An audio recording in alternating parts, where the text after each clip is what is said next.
요즘에 저를 좀 사칭하는 불법 리딩방이나 텔레그램 또 단톡방들이 굉장히 좀 많아지고 있는데 각별히 여러분들이 좀 주의를 했으면 좋겠어서 이렇게 좀 영상을 찍게 됐고요. 실제 피해 사례들도 좀 있는 것 같아요. 저는 이런 리딩이라든가 이런 걸 전혀 하고 있지 않거든요. 저를 사칭한 어떤 문자가 온다거나 그런 걸 받으셨을 때는 그냥 무시를 하시거나 꼭 신고를 꼭 해주시면 좀 좋을 것 같습니다. 안녕하세요. 이베스트 투자증권의 염승환 이사입니다. 계좌를 신규 개설한 고객님께 요약집 주식 상품권 10달러를 드리는 이벤트를 진행합니다. 영상 하단 더 보기란을 통해 많은 참여 바랍니다. 네, 안녕하세요. 이베스트 투자증권 염승환 이사입니다. 오늘 2023년 9월 27일 시장 함께 읽기 시작을 해보도록 할게요. 자, 오늘은 이제 주식시장이 좀 막판에 극적으로 좀 반등을 하고 있는데 한 10분 남았습니다. 그래서 좀 끝나고 또 한번 말씀을 드리도록 하겠고, 정말 9월은 최악의 한 달이었던 것 같아요. 너무나 힘들었죠. 네, 계속 빠지기만 하고 10월엔 좀 바뀌길 바라고요.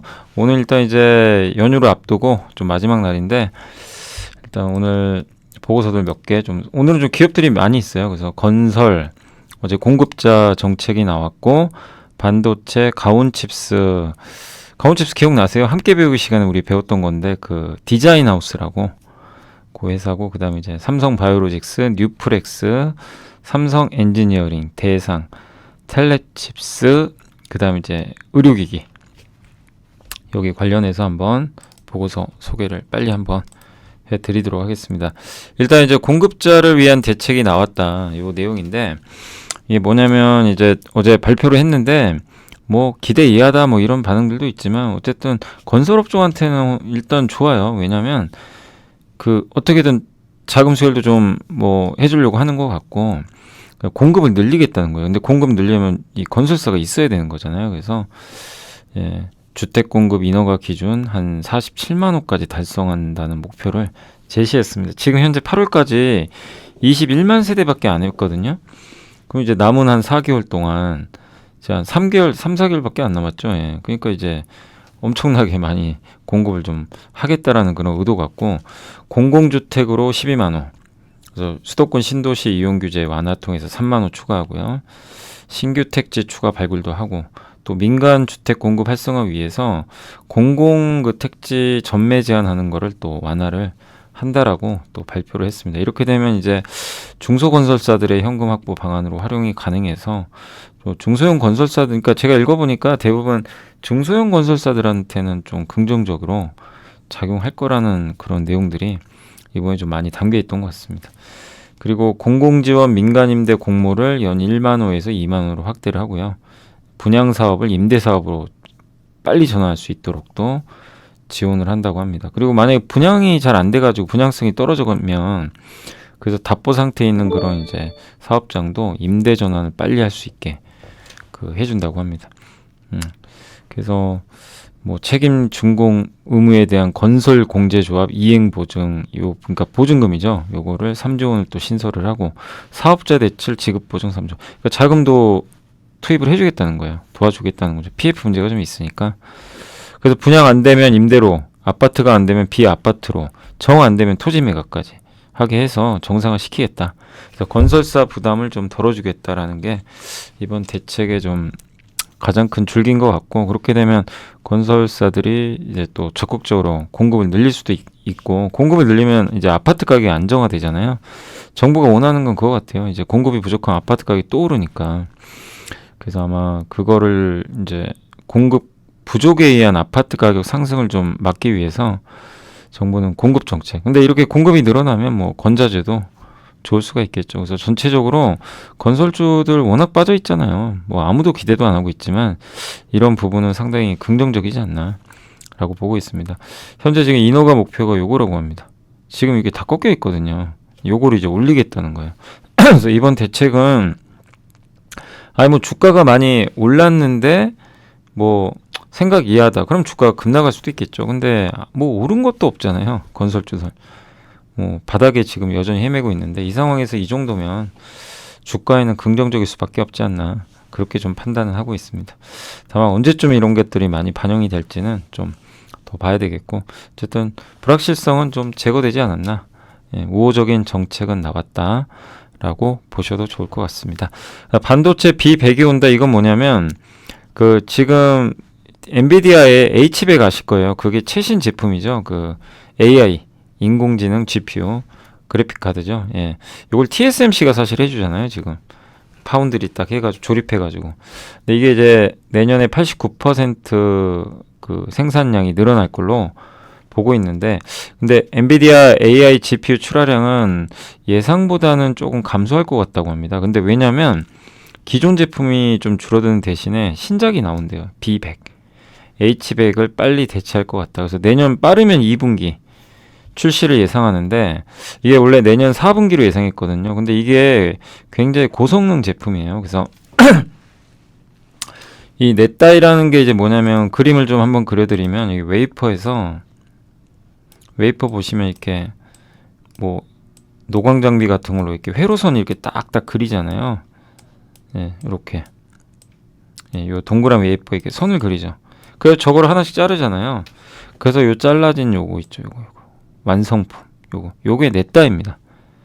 근데 저 다이 수가 29개에서 16개로 줄어요. 그러면 이게 커지는 거죠. 그러니까 한마디로 하나의 면적이 커진다는 거예요. 저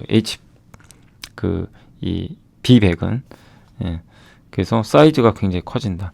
이렇게 좀 보시면 좋을 것 같고, AI GPU 개당 HBM 용량을 보면 H100은 16GB짜리가 8단으로 8층짜리 아파트가요 5개 있는 거예요.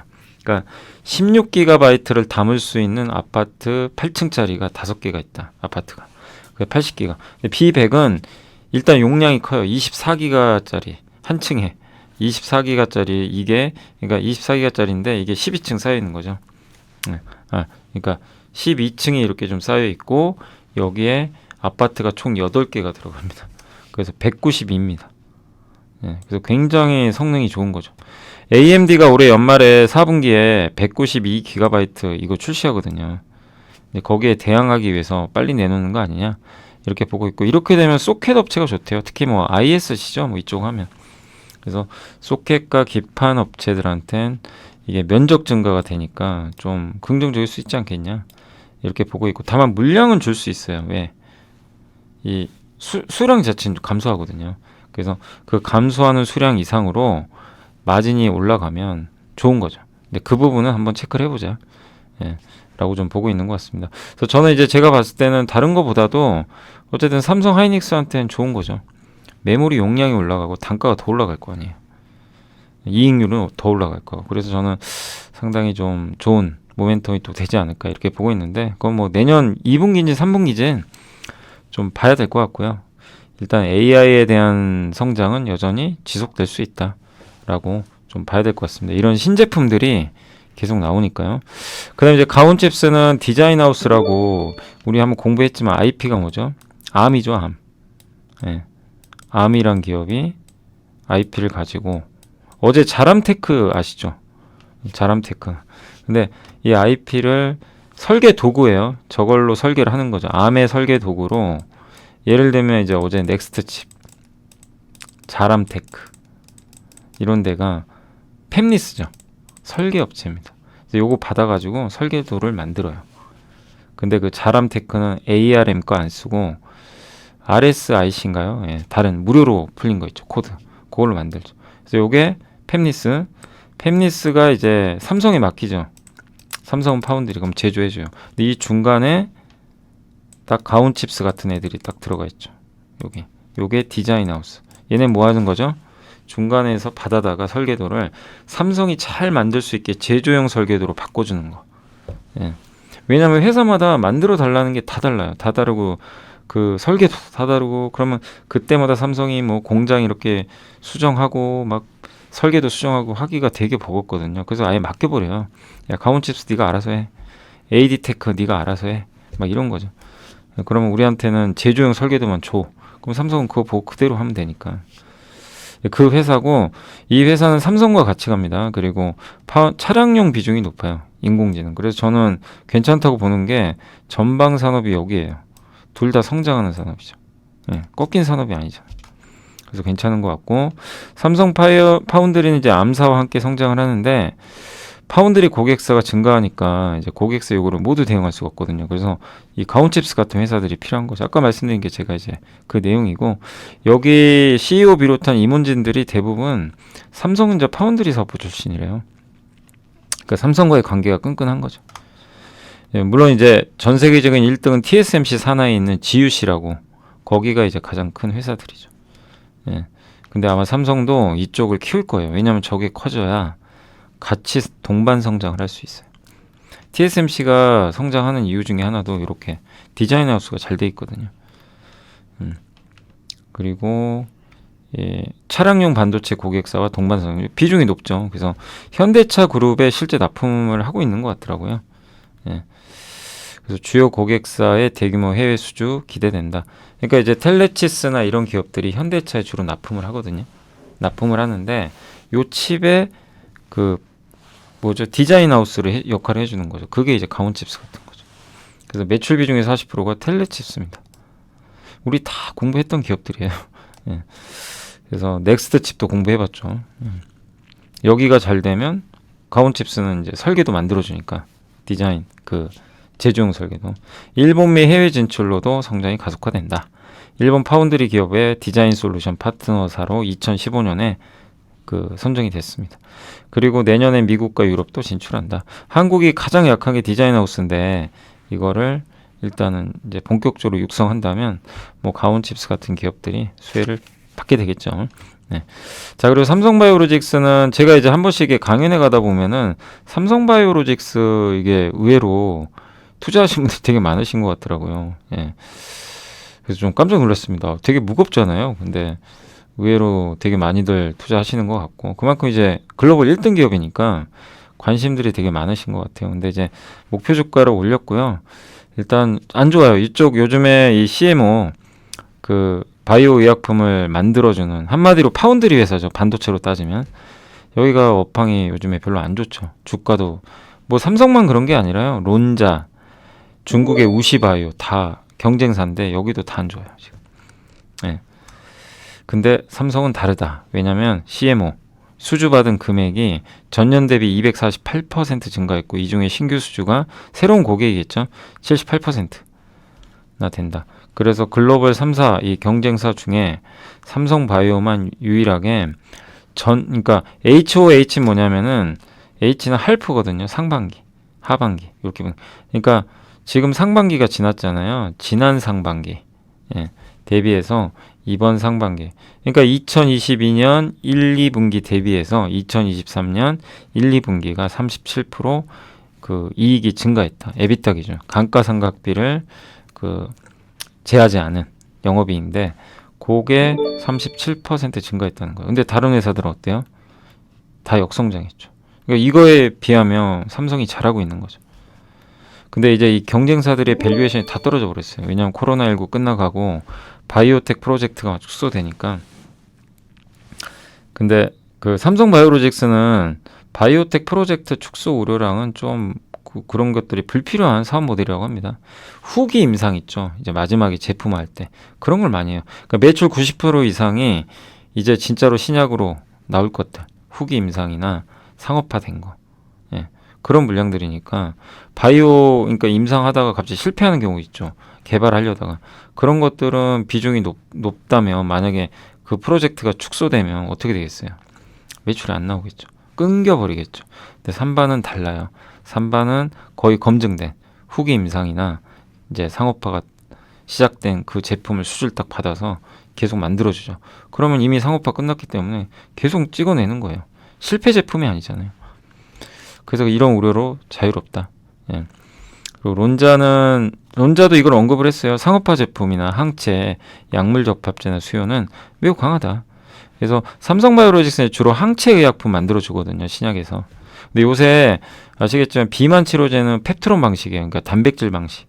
요새 여기가 좋다 보니까 삼성바이오가 약간 왕따당하고 있어요.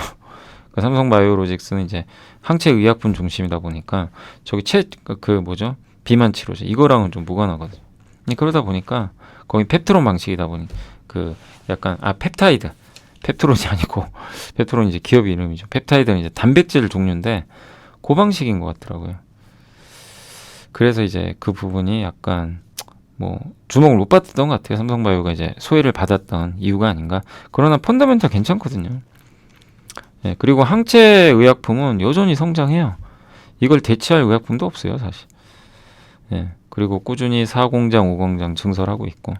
근데 다 지금 안 좋죠. 삼성바이오, 요게 우시바이오 중국, 그 다음에 론자까지. 뭐 셋 다 그냥 대동소이합니다. 수주 공시 이렇게 많아요. 그죠? 예.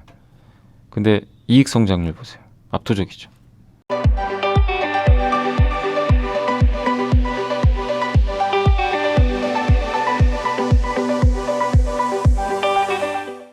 상업화 제품 비중 압도적입니다. 이런데 굳이 이렇게 빠져야 되나 이거죠. 그래서 지금은 오히려 중기적으로는 좀 기회가 되지 않겠냐 이렇게 보고 있고요. 메리츠증권의 양승수용은 오랜만에 뉴프렉스도 재미없는 게 일단 실적도 안 좋았고 그 다음에 VR, XR 기기가 모멘텀이 없어요. 애플 비전 프로 나왔지만 뭐 내년에 나오겠지만 많이 팔릴 걸로 보진 않고 다만 이제 오늘 저녁이 될 것 같은데 메타에서 퀘스트 3 발표합니다. 거기에 아마 뉴프렉스가 FP12 납품을 하는 걸로 알려져 있어요. 그래서 그 모멘텀은 좀 나오겠죠. 예. 그리고 하반기는 실적이 좋아질 거라고 합니다. 상반기 적자 났는데 일단 이제 메타의 퀘스트 신제품 나오니까 여기 들어가고 또 중화권에 들어가는 폴디드 줌 있죠. 광학줌. 스마트폰에 이제 이 광학줌이 들어가요. 한 3배, 5배. 애플 아이폰에도 들어가 있죠. 예. 근데 애플 아이폰은 뭐 뉴프렉스랑은 제가 알기로는 관련이 없는 걸로 알고 있고 근데 어쨌든 중화권 고객사로 이게 국내 고객사 통해서 카메라 모듈이 그러니까 이 폴디즈 줌 카메라 모듈이 아마 공급이 늘어나는 걸로 알려져 있는 것 같습니다. 두 제품 다 여기 뉴프렉스가 다 단일 공급사다. 이렇게 보시면 돼요. 경쟁이 없는 거죠, 아직은. 그리고 갤럭시 S24가 내년에 나오는데 아마 뉴프렉스가 여기 그 폴디즈 줌 카메라 모듈 FP12 여기도 아마 공급을 하게 되지 않을까 이렇게 좀 보고 있습니다. 그래서 3분기부터 내년까지는 좋은 실적 기대하는데 이렇게만 된다면 뭐 나쁠 게 전혀 없죠. 당연히. 그리고 북미 고객사가 이제 VR 보급형 신모델 벤츄라라는 걸 아마 뭐 출시를 할 것 같은데 여기에도 부품을 아마 단독으로 공급하지 않을까. 그 베트남의 배터리용 있죠. 배터리에도 FP10 들어가거든요. 거기도 이제 증설을 시작할 계획이라고 합니다. 내년에 이제 이게 완공이 되면 뭐 매출 성장 나오겠죠. 그리고 바이오 기기 쪽으로도 아마 들어갈 것 같습니다. 그래서 올해 주가 거의 반토막 났고 40%가 폭락했는데 모멘텀이 없어서 그래요. 실적도 안 좋고. 그러나 지금 5,000원 이하의 가격은 뭐 부담이 없는 그런 구간으로 보고 있고 다만 이제 XR 기기나 이런 것들이 얼마나 팔릴지가 좀 관건이 될 것 같습니다. 어쨌든 나아지는 실적에 주목하시되 예전에도 제가 한번 설명해 드렸지만 너무 장기보다는 사고 팔고 하는 게 좋다. 왜냐하면 XR 기기나 VR 기기가 진짜 얼마만큼 팔릴지 알 수가 없잖아요. 흥행할지 모르니까. 그래서 그때 막 올라갈 때 오히려 좀 조심하자고 말씀드렸던 거고 지금 반대잖아요. 지금 반대면 뭐 나쁠 거 없잖아요. 지금 오히려. 그죠? 그런 관점으로 한번 보시면 좋겠습니다. 아무튼 이제는 나빠지기보다는 뭐 진짜 이분 의견대로 3분기에 흑자 전환한다면 뭔가 반전의 계기가 생기지 않을까. 그래서 계속 실적도 체크해 보도록 하겠습니다. 그러나 트레이딩 관점이 좋습니다. 예. 삼성 엔지니어링도 요즘에 안 좋습니다. 이유가 있어요. 수주가 없어요. 요즘에. 해외 수주. 그래서 그래요. 기대하고 있는 화공 부분의 수주가 지금 안 나오고 있다고 합니다. 근데 4분기에 기대는 해요. 원화 기준으로 8.45조 정도. 공개 경쟁 입찰이지만 아마 사업주와 단독으로 뭐 사우디나 저기 뭐 중동 쪽일 것 같은데 단독으로 아마 계약을 하려고 하는 것 같아요. 그게 한 2건 정도 있고 회사가 이제 설계부터 수행한 후 사업주가 이제 그러면 최종 투자 결정하거든요. 그거 남은 게 3건. 그래서 내년 1분기 안에 모든 현장 수주 결과는 나올 것 같고 이제 이거에 따라 주가 운명이 결정되겠죠. 얼마나 수주하느냐. 근데 시장은 이게 자꾸 수주 안 나오니까 좀 불안해하는 것 같아요. 그러니까 결국엔 전공법이에요. 삼성이 올라가려면 수주를 따내줘야 됩니다. 예. 그걸 좀 지켜봐야 되겠고 그리고 회사의 중장기 경영 전략은 뭐냐면은 원유나 이런 가스보단 이제는 그린, 신재생 에너지, 수소 플랜트 이런 쪽으로 가겠다는 거죠. 이게 가시화 된다면 기업 가치가 레벨업 될 겁니다. 그래서 저는 기존 사업도 잘하고 있지만 신사업 요런 이제 암모니아 뭐 이산화탄소 포집하고 수소 사업하고 이게 국내 회사들하고 같이 하거든요. 이런 것들을 이제 건설해 주는 거예요. 그 사업으로 하는 건 정말 잘하고 있다. 예. 당장 모멘텀 안 되더라도 이 방향으로 가야 됩니다. 그래야 밸류가 올라가겠죠. 이런 시설들은 앞으로 많이 필요하잖아요. 그래서 그 관점에선 우호적인 것 같고, 그리고 PBR 기준으로 제가 계산을 해보니까 무릎과 허리 사이가 PBR 29,000원이라 거의 지금 주가거든요. 그래서 지금 가격대는 굉장히 합리적이다 라고 말씀을 드리겠습니다. 자, 그리고 이제 대상인데 요거 이제 하나증권의 심은지 연구원님이 이제 목표 주가 21,000원 제시해 줬고요. 나아지고 있다. 그러니까 그동안 안 좋았잖아요. 근데 이제는 더 나쁠 건 없는 것 같아요. 주가도 워낙 저평가돼 있고, 소재 비중 이제 전분당이라고 하는데 이 전분당 비중이 굉장히 높고요. 라이신 이제 돼지 사육할 때 쓰는 사료 첨가제입니다. 근데 요게 이제 핵심인데, 요게 지난 5년간 매년 450억 정도 벌어졌는데 올해는 20억밖에 안 될 거래요. 적져놨어요. 상반기 심지어. 이게 왜냐면 이제 전분당 원재료가 옥수수인데 이게 투입가가 올라갔고, 중국의 돼지고기 소비가 줄고, 라이신 업체들이, 경쟁 업체들이 이제 그 재고 소진하려고 이제 막 시장에 물량을 풀어버리니까 공급이 늘었죠. 그러니까 판가가 급락.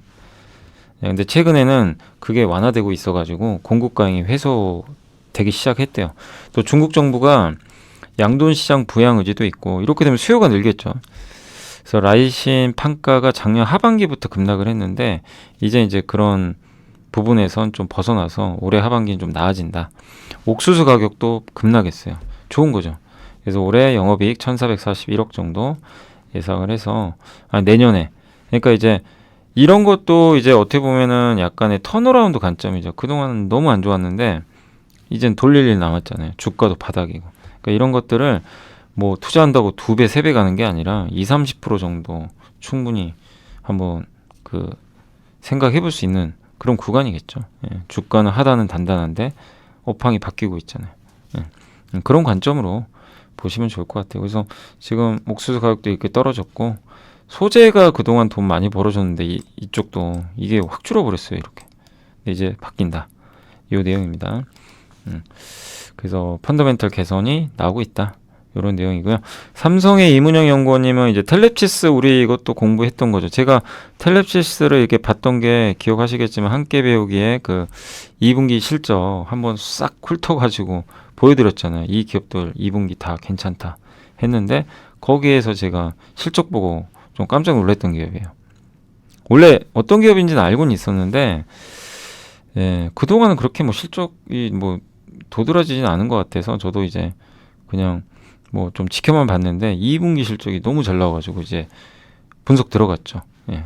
근데 괜찮더라고요. 이게 또 자동차의 변화에 수혜줍니다. 자동차가 변하고 있는데. 인포테인먼트 AP죠. 그래서 차량용에 들어가면 인포테인먼트 시스템 있잖아요. 우리 뭐 내비게이션도 있고, 뭐 거기에 오디오도 달려 있고, 디지털 계기판 달려 있고, 예. 그런 것들을 이제 컨트롤 해주는 AP입니다. 반도체예요. 핵심. 요거를 만들어요. 이거를 설계하는 업체입니다. 이거를 설계를 하고, 그러니까 암에서 IP를 받아다가 설계를 한 다음에 누구한테 줘요? 아까 가온칩스한테 넘겨요. 토스. 그럼 가온칩스가 그거를 제조용 설계도로 딱 바꿔줘요. 그리고 삼성의 토스. 그럼 삼성이 만들어서 다시 텔레칩스에 이제 보내주는 그런 식이라고 보시면 좋을 것 같아요. 이해가 되시죠? 이 구조들이. 그래서 예, 현대차 그룹의 이제 비중이 근데 굉장히 높다고 합니다. 65%. 그러니까 최종적으로 현대차 이제 납품을 해요. 이 반도체를. 그래서 2분기 실적은 굉장히 좋았어요. 그래서 저도 깜짝 놀랐고 영업이익률이 2자릿수 넘어갔고, 근데 현대차의 전 기종이 다 들어간대요. 근데 제네시스 빼고, 그러니까 최고 사양인 제네시스 빼고는 이제 현대차, 기아, 전차종 다 들어가고요. 다만 제네시스는 누굴 거 쓰느냐? 엔비디아가 납품한다고 합니다. 역시 엔비디아를 이기기는 어렵나 봐요. 근데 어쨌든 엔비디아 납품하고 있고, 근데 현대차 그룹이 차량용 반도체 국산화 의지가 있어서 아마 계속 이쪽 시장도 좀 키우려고 하지 않을까 이렇게 보고 있고, 그 다음에 차량의 아키텍처, 그러니까 차량을 이제 구동하는 이런 이제 전반적인 흐름들이 소프트웨어 통해서 이제 구현을 하는 경우가 많아지잖아요. 그래서 ECU라 그러죠. 이 자동차 엔진이나 뭐 차체나 뭐 이런 것들을 제어하는 중앙 컴퓨터입니다. 이 컴퓨터가 뭐 수백 개가 달려 있어요, 사실은 자동차에. 근데 그거를 몇 개 기능별로 아니면 몇 개 영역별로 왼쪽 바퀴, 오른쪽 바퀴 뭐 이렇게 영역별로 나눠서 ECU를 한 4개만 만들어요. 그 다음에 중앙에 컴퓨터 하나 있거든요. 거기로 다 연결해버립니다. 그럼 굉장히 간소해지죠. 그걸 하는 회사가 테슬라죠. 근데 그런 식으로 이제 지금 시장이 조금씩 바뀌고 있는데 거기에 이제 AP를 적용하겠다. ECU나 MCU 그게 아니고 저 AP를 넣을 수도 있다는. 그러면은 이제 AP 만드는 기업들이 반도체 회사들이 더 수요를 받겠죠. 그래서 부품업체 AP 수요가 급증할 걸로 보고 있고요. 예. 글로벌 반도체 업체 생산 능력이 좀 부족해서 아마 텔레칩스로도 신규 고객이 유입되고 있다. 이런 내용인 것 같습니다. 그리고 차량 전방 부분의 AP 역할이 좀 증가하는 게 지금 이제 자율주행으로 갈수록 우리가 눈을 이제 어디로 두죠? 앞을 보는 게 아니라 화면 같은 걸 많이 보게 되겠죠. 나중에 자율주행이 대중화되면. 그럼 스크린 크기도 커지고 뒷좌석에도 디스플레이 적용되고요. 그 다음에 카메라가 많이 달릴 텐데 그럼 카메라를 통해 우리가 또 밖을 보잖아요. 그럼 그런 걸 띄워줘야죠. 디스플레이 통해서. 저거 해주는 회사가 누구라 그랬죠? 넥스트칩. 네, 저 카메라로 화면 보여주게 해주는 그 반도체 만드는 회사. 네, 공부하니까 이게 다 우리 연결돼 있죠. 이쪽 산업은 계속 공부해야 됩니다. 큰 변화가 이미 시작이 됐기 때문에 그 판가가 증가하고 있고 이름을 돌핀으로 잡았어요. 그래서 돌핀 1, 2, 3 막 이렇게 가는 돌핀 5까지 가는 것 같더라고요. 23년부터는 돌핀 3 납품 시작을 했고 인포테인먼트용 MCU 반도체도 지금 양산을 해서 요거를 이제 내년에는 바디나 셰시 차체에도 아마 들어가는 그런 부분도 지금 만들고 있는 것 같습니다. 예. 그리고 25년도에 수익성 점프가 가능할 걸로 보고 있고요. 예. 그러니까 왜냐하면 왜 25년이냐면 25년에 그 소프트웨어로 주행하는 자동차가 본격적으로 현대차에서 출시가 돼요. 2025년. 그러니까 이제 저도 자율주행은 계속 그때까지는 봐야 된다. 뭐 그때가 아니죠. 뭐 계속 이어지겠죠. 예. 그래서 계속해서 성장, 오르막길이잖아요. 그러니까 우리가 그런 쪽에 투자를 해야 되겠죠. 예, 장기 투자를 한다면 오르막길에 있는 게. 근데 주의하실 건 그 안에서 경쟁력이 있는지 없는지를 반드시 파악을 해야 돼요. 진입 장벽이 높아야 되고 아무거나 하면 안 됩니다. 예, 그게 이제 가장 중요하겠죠. 근데 산업 자체는 오르막길이죠. 이건. 예. 돌핀 7까지도 뭐 개발할 예정인데 돌핀 5는 5와 7은 인포테인먼트와 자율주행을 합친 거라고 합니다. 또 어떻게 나올지 좀 지켜보시고 이 ECU들이 그러니까 이게 컨트롤하는 컴퓨터예요. 이게 이렇게 많이 달려 있어요. 기존에는 이건 적은 거예요. 굉장히 많이 달려 있고 복잡하죠. 뭐 배선도. 근데 이제는 방식이 저게 아니고 이렇게 존 있죠. 존. 요게 ECU가 여기 달린 거예요. 역할을. 이 4개예요. 4개. 그래서 여기 오른쪽 앞에, 왼쪽 앞에, 뒤쪽, 이쪽 총 4개고요. 바퀴 있는 데죠. 여기서 이 4개를 여기 중앙에 얘로 연결시킵니다. 되게 간단하죠. 이렇게 간단한 얘기예요. 앞으로. 예. 그걸 염두에 두시면 좋겠습니다.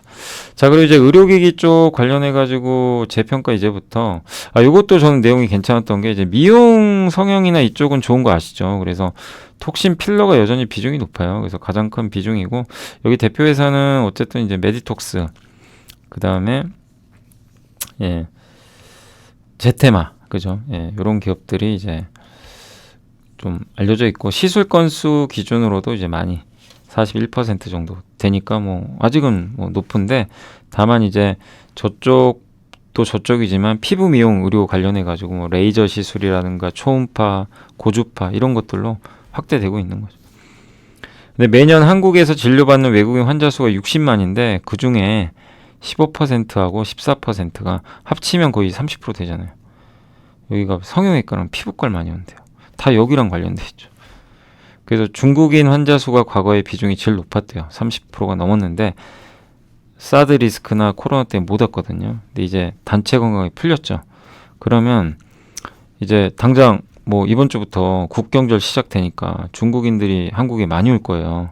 그렇게 되면 성형외과, 피부과 방문자 수가 늘겠죠. 그러니까 내수도 무시하지 말자는 얘기예요. 그러니까 이분 의견은 우리가 보통 보면 내수는 어차피 정체돼 있으니까 그냥 이제 피부 미용 의료기기를 봤을 땐 저기 해외 쪽, 뭐 브라질이나 미국이나 뭐 중국을 봐야 된다 이건데 아니다. 이것도 간과하면 안 된다. 왜냐하면 중국인이나 외국인이 한국에 와서 저 시술을 받고 가요.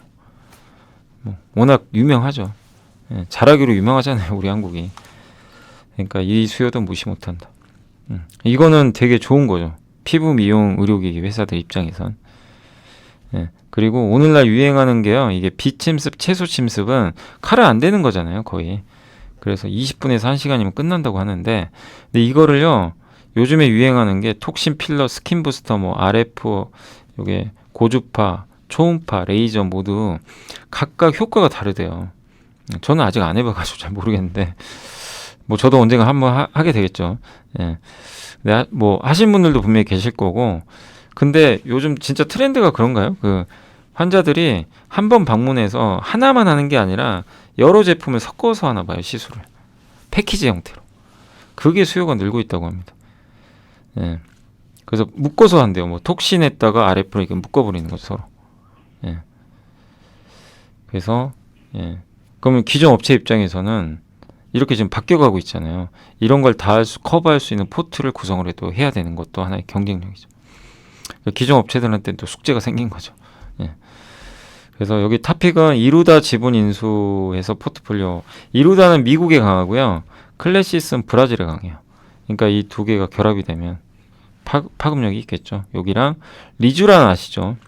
리쥬란이란 브랜드로 유명한 파마 리서치를 탑픽으로 제시했고, 이 둘 다 워낙 올라가지고요. 뭐 지금 당장 보긴 좀 아직은 예, 좀 부담은 되고, 아무튼 이제 미용 성형 업체별 해외 진출 현황인데 원텍, 제이시스 메디칼은 아시아 비중이 좀 높습니다. 원텍은 브라질, 클래시스는 아시아, 아메리카, 특히 브라질 높죠. 이루다는 거의 아메리카 높아요. 미국 쪽이. 이렇게 좀 돼 있고, 전체 외국인 환자 중 중국인 환자 수 비중이 확 줄었어요. 그동안 못 왔으니까. 이제는 옛날 전성기가 여기거든요. 갈 것 같고, 월별 외국인 관광객이 중국인 관광객, 중국인 관광객이 늘죠. 그죠? 예. 이제 여기서 터닝하고 있습니다. 그리고 이렇게 섞어서 하는 이제 패키지로 하는 경우가 많다고 합니다. 예. 이렇게. 요게 좀 유행이다. 그리고 이제 또 한 가지가 덴탈 쪽 있죠. 그래서 눌릴수록 요새 임플란트나 뭐 이런 거 얘기하는 분 없죠. 완전 왕따줍니다. 그래서 봐야 될 것 같아요. 한번 고민을. 왜? 주가가 싸졌거든요.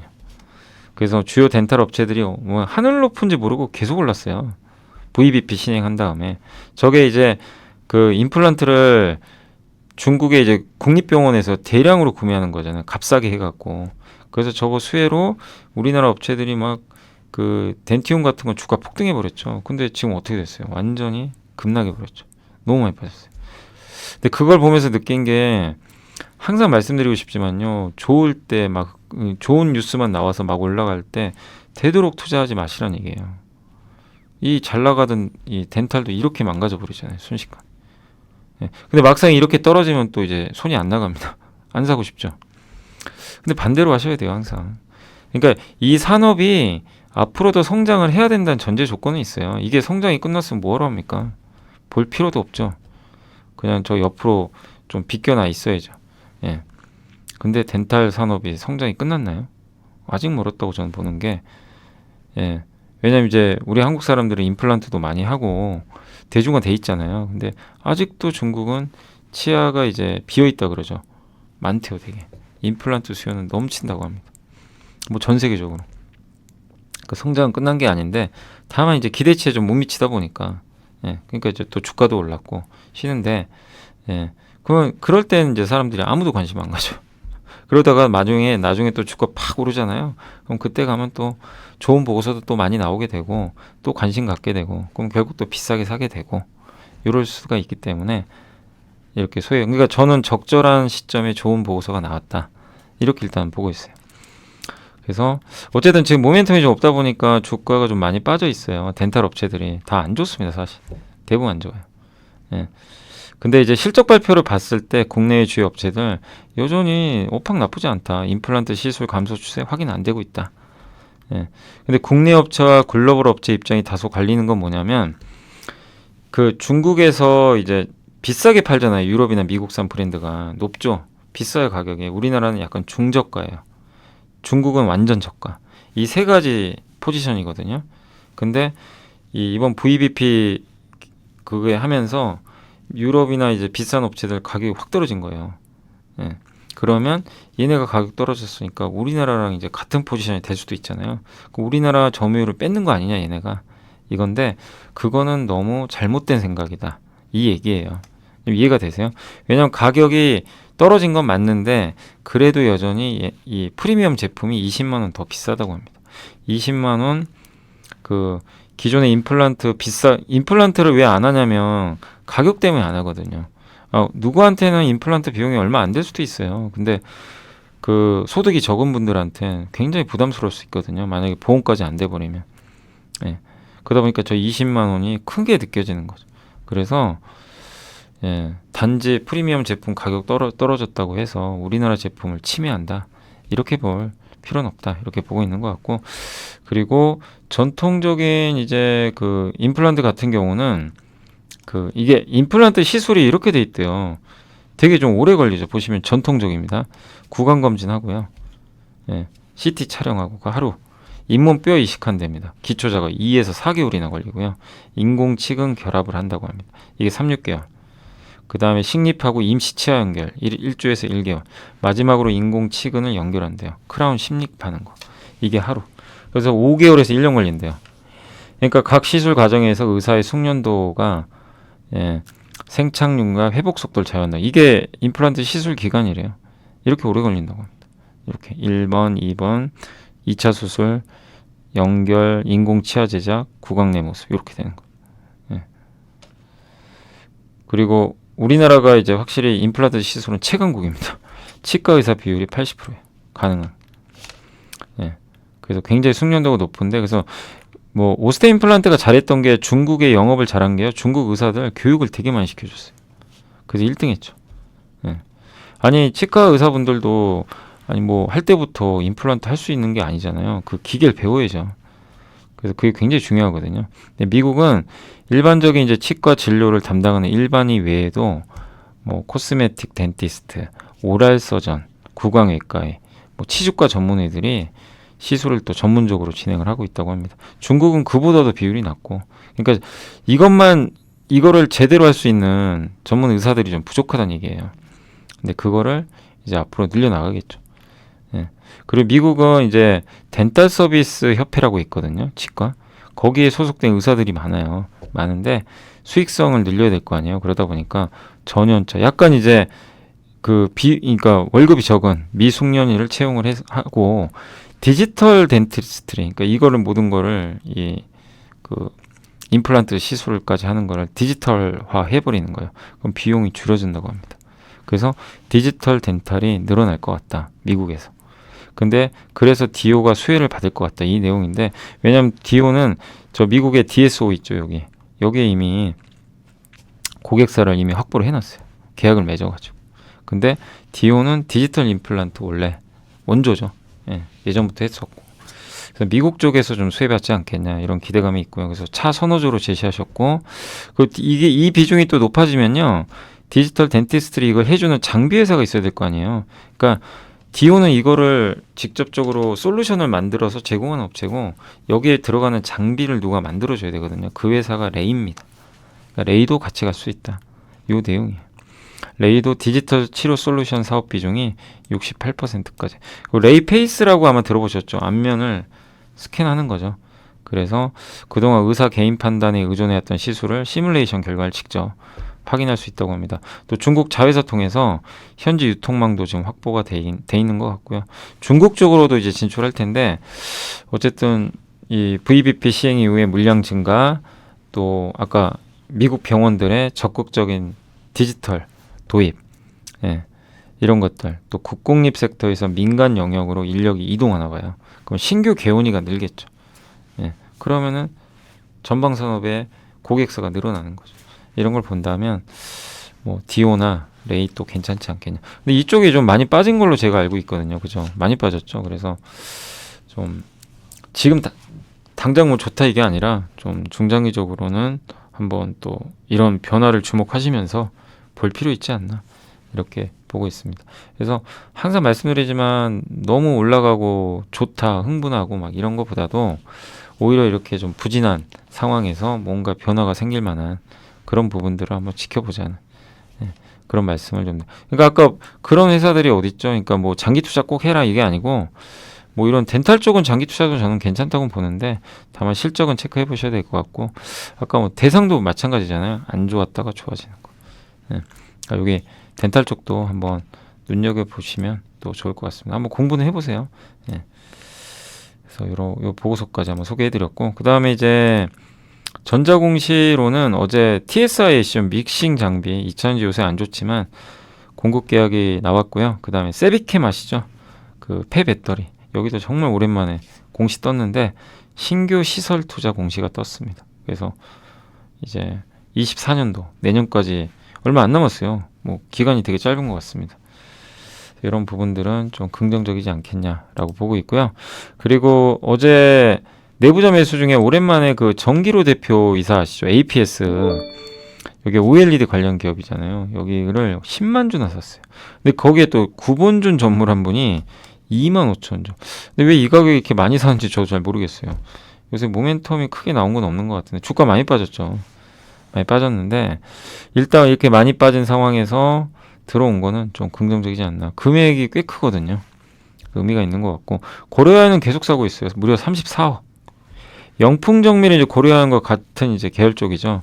여기 최창규 회장님이 10억 원 샀답니다. 그러니까 어제 본 거는요 좀 놀라운 게 이게 단위들이 장난이 아니에요. 그죠? 8억, 2억, 10억, 고려아연 34억, 영풍정밀 10억 원. 이 WCP는 조금 초라해 보일 수도 있어요. 1100만 원 밖에 안 되니까. 네, WCP도 오랜만에 여기 내부자 매수 이동수 이사님이 1100만 원 정도 매수했으니까 참고를 해주시면 좋겠습니다. 자, 오늘 이제 장이 끝났고요. 오늘은 극적으로 반등했습니다. 아침만 해도 안 좋더라고요. 근데 걱정을 좀 했는데 양봉 나와서 이러면 거의 바닥은 나왔다고 보셔도 돼요. 그러니까 뭐냐면 추석 연휴에 뭔 일이 나면 또 그건 달라지겠지만 그런 것만 아니라면 저점은 나온 것 같고 코스닥도 지금 버티고 있잖아요. 그죠? 그래서 극적으로 연휴 앞두고 일단 정말 다행입니다. 오늘도 폭락했으면 얼마나 우울했겠어요. 그나마 좀 다행입니다. 자, 그리고 오늘 일단 그 수급 주체는 오늘 외국인들이 물론 팔았지만 개인이 좀 샀고 다만 오늘 막판에 어쨌든 좀 들어 올려 버렸네요. 기관에서 선물을 많이 샀군요. 이유는 모르겠습니다. 근데 어쨌든 오늘 외국인 매도도 크진 않았고 막판에 증시가 좀 들어올리는 모습이 나왔습니다.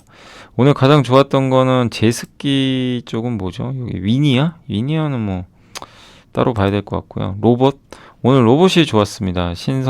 여기는 초전도체고 그 뉴로메카, SPG, SBB테크 이런 기업들 있죠. T로보틱스 이쪽에 로봇 섹터가 오늘은 일단은 기존에 좀 주가 급락했었는데 살아났고 오늘 바이오가 되게 좋았어요. 그래서 오늘 한올바이오파마 아시죠? 이뮤노반트라는 이제 회사가 한올바이오파마의 자가면역 질환 치료제 후보 물질을 이제 기술 이전 받아가지고 임상을 했는데 결과가 굉장히 잘 나왔다고 합니다. 어제 주가 100% 올랐어요. 그래서 한올바이오가 폭등해버렸죠. 그러다 보니까 이제 같은 바이오의 훈풍. 그래서 오늘 주인공은 제가 봤을 땐 바이오예요.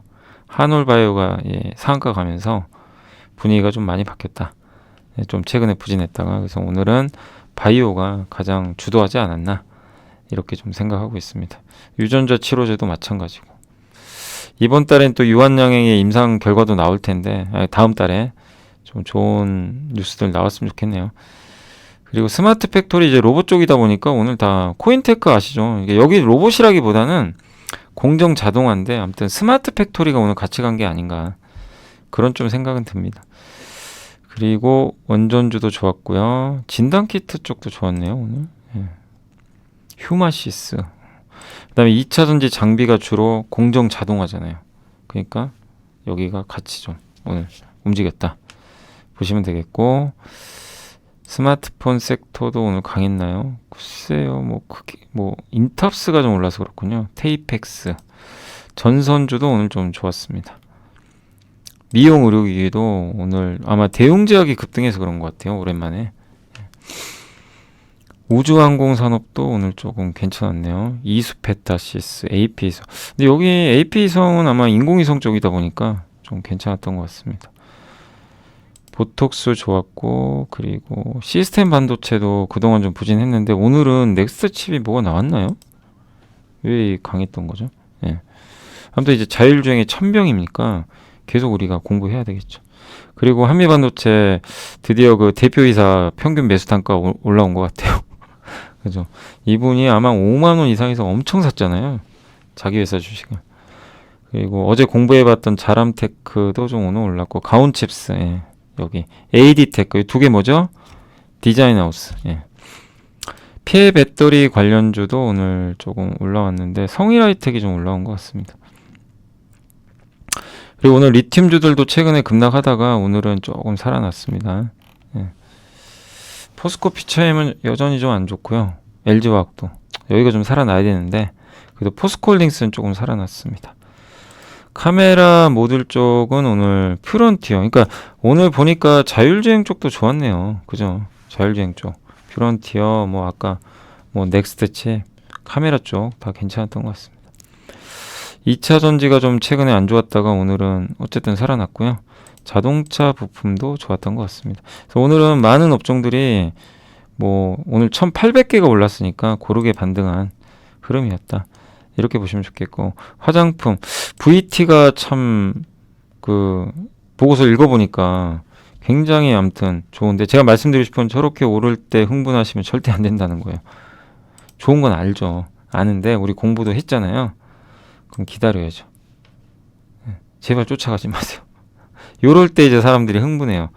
야, 저거 내용 너무 좋고 막 이런데 일본에서 대박 났니 뭐니 막 비싸지도 않아요. 사실 퍼보면. 근데 막 들어가게 되네요. 근데 저는 말리고 싶어요. 내려올 때까지는 기다리죠. 요런 걸 기다려야 되는데 못 기다리죠, 사람들은. 근데 기다려보세요. 뭐 가면 할 수 없어요. 근데 그런 훈련을 하셔야 돼요. 계속 참는. 그럼 기다리면 옵니다. 신기하게. 그리고 셰일가스 오늘 올랐고요. 통신장비도 오늘 다시 올랐네요. 어제 급락했다가. 다만 오늘은 좀 빠진 쪽은 그 모더나 쪽, 음원 음반주는 뭐죠? 오늘 좀 빠졌네요. 아, YG엔터가 이게 지금 분위기가요. 블랙핑크 아마 재계약 안 되는 분위기 같더라고요. 일단 분위기는 그래요. 근데 뭐 되면 다행인데 현재까지는 조금 그게 좀 아쉽고, 2차 전지도 오늘 좀 LG엔솔만 좀 간신히 버텼습니다. IT 쪽도 오늘 좀 부진했어요. LG전자 말고는 대부분 좀 부진했습니다. 삼성도 오늘 좀 부진했고, 편의점도 오늘 조금 답답했고요. 예. GS 리테일은 그래도 잘 버텨주는 것 같아요, 최근에. 예.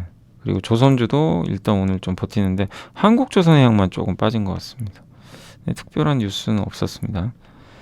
항공주 약간 빠졌고, 근데 나머지는 다 오늘 올라갔다라고 보시면 되겠고, 오늘 근데 이제 반도체 쪽에서 이렇게 일부 기업도 올랐는데 아마 아실 거예요. 유진테크 왜 이렇게 빠졌냐, 테스랑. 궁금하시죠? 이게 시티증권 있죠, 이 미국계. 여기서 보고서를 좀 안 좋게 썼어요. 중립, 매도 막 이런 의견으로 바꿔버린 거예요. 근데 그 이유가 뭐냐면 내년에 삼성이 더 감산을 하니까 그 이 설비 증가율 있죠. 이게 좀 예상보다는 더 안 좋을 것 같다. 그럼 당연히 안 좋죠. 당연하죠. 아니, 장비회사가 이 고객사가 설비 투자를 줄이는데 좋을 리가 있습니까? 근데 제 생각엔 좀 약간 저는 좀 다른 게, 결국 업황은 빨리 돌릴 거거든요. 결국에. 예. 결국 업황은 좀 빨리 돌릴 수밖에. 왜냐면 그만큼 공급이 줄면 업황은 빨리 돌아서고, 그러면 나중에 또 장비 투자 들어가겠죠. 그리고 특히 이제 유진테크 같은 경우는 이 ALD 장비라 그러죠. 예. 그게 앞으로 많이 쓰일 수밖에 없어요. 저 HBM이나 이런 쪽으로도 저는 뭐 더 쓰임새가 더 늘어날 가능성이 높다고 보고 있고, 미세 공정 계속 가야 되거든요. 그래서 그거 이제 납품하는 기업 중에 하나고, 테스는 낸드가 고단화될 때 또 파운드리도 하잖아요. 그래서 둘 다 분명히 좋은 어떤 매력들이 있는데 왜 굳이 두 개를 딱 잡아가지고 CT에서 좀 목표 주가를 낮춘 것 같더라고요. 그 영향이라고 보세요. 그러니까 여러분도 이제 아시겠지만 유독 그 두 개만 급락해 버렸잖아요. 근데 사실 유진테크는 또 많이 올랐었어요. 주가가 좀 부담됐었어요. 많이 올라가지고. 예, 그 상황에서 이제 저런 거 나오니까. 그러나 제 생각은 뭐 아직 갈 길이 멀다. 예, 저거에 흔들릴 이유는 별로 없다. 저는 그렇게 오히려 기회가 아니겠나 이런 좀 생각이 들고, 다만 좀 약간의 고생은 좀 할 가능성은 있습니다. 그래서 저게 좀 흔들렸다 이렇게 봐주시면 좋을 것 같습니다. 그러니까 왜 하락했는지 이유는 좀 아시겠죠? 예. 자, 그리고 오늘 이제 시가총액 상위 기업들은요, 오늘 그래도 잘 버텨줬고, 그러나 오늘은 중소형주가 더 좋은 분위기 연출됐던 것 같습니다. 삼성은 좀 부진했고, 삼성이 있을 때 LG화학 참 2차 전지가 사실 지금도 좋은 건 아니에요. 여전히 좀 부진했지만 그래도 뭔가 좀 이제 바닥은 다져가는 모습은 일단 나왔던 것 같습니다.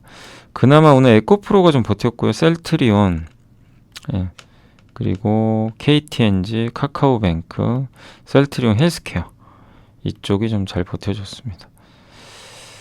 예, 그리고 LG전자 조금 버텼고요. 삼성전기도 좀 버티는 모습이 나왔습니다. 그리고 한국조선해양은 오늘 조금 안 좋았고요. LNF도 좀 버텼고, 유한양행도 오늘 이제 좋았고, 삼성엔지니어링도 일단은 반등에 성공을 해줬습니다. 한미반도체, 현대오토에버. 그러니까 한마디로 자율주행 오늘 좋았어요. 현대오토에버 간 거. 전체 분위기는 좀 그랬고, 금호석유도 좀 살아나고 있고요. 네. 알테오젠이 좋았고, 레인보우, SM, YG 엔터나 이쪽은 좀 여전히 좋지는 않습니다. 페노션이 요즘에 분위기 괜찮고요. CJ도 반등, 한정기술, 원전주, 리노공업, 반도체, 풍력주들 요새 너무 안 좋죠. CS윈드도 거의 지금 9만 원에서 너무 많이 빠져버렸어요. 그러니까 왜냐면 이제 금리 자꾸 오르니까 일단 바닥은 나온 것 같습니다. 그리고 케어젠이 좀 반등해줬고요. 방산주인 LIG 넥스원은 되게 편안한 기업이에요. 그냥 내년까지, 내후년까지 꾸준히 편할 수 있는 그런 기업이 아닌가 싶습니다. 자, 아무튼 이제 오늘 요 정도 좀 말씀드리고, 또 최근에 좀 장이 안 좋았지만 이 안에도 좋은 기업들 많고, 오히려 이런 하락이 기회가 되는 기업들 아마 많이들 보이실 거예요.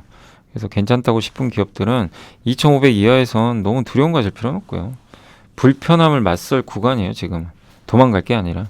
예, 저는 오히려 계속 말씀드리면 안 좋을 때 투자하자, 그 말씀 계속 드리되, 안 좋은 기업을 하자는 게 아니라 시장이 안 좋고 불편하고 막 급락하고 이럴 때 투자하자는 그런 의견입니다. 반대로 너무 편할 때는 하지 말자. 예, 그리고 그런 걸 하기 위해서는 계속 공부해야 된다, 그 말씀을 계속 드리고 싶습니다. 자, 이제 연휴인데 여러분들 연휴 기간 잘 보내시고, 제가 일단 자율주행 관련된 자료를 하나 만들었고요. 아마 내일경에 올라갈 것 같은데 공부 또 해보시면 좋을 것 같고, 자율주행도 한 몇 번에 걸쳐서 하게 될 것 같아요. 그래서 일단 지금 이제 간략한 개론 먼저 하고, 예, 어쨌든 뭔가 변하는 산업에 저는 투자해야 된다고 생각하거든요. 뭔가 변하는 거. 예, 반도체가 변할 때, 자동차가 변할 때, 예, 그 다음에 어떤 새로운 산업이 태동할 때, 에너지가 변할 때, 그런 것들 있잖아요. 거기서 큰 주도주들이 나오게 되니까 자율주행도 그런 쪽에 하나가 되지 않을까라고 생각을 하고 있습니다. 자, 이번 연휴 잘 보내시고 정말 고생하셨고요. 9월 한 달간. 예, 저는 10월 아무튼 3일, 10월 4일이래요. 10월 4일 수요일인데 그날 다시 방송으로, 그날은 라이브 합니다. 오전에. 예, 정상적으로 하니까 그때 라이브 시간 오전 10시에 또 찾아뵙도록 하겠습니다. 자, 고생하셨고요. 즐거운 한가위 되시면 좋겠습니다. 감사합니다. 안녕하세요. 이베스트 투자증권의 염승환 이사입니다. 계좌를 신규 개설한 고객님께 요약집 주식 상품권 $10를 드리는 이벤트를 진행합니다. 영상 하단 더 보기란을 통해 많은 참여 바랍니다.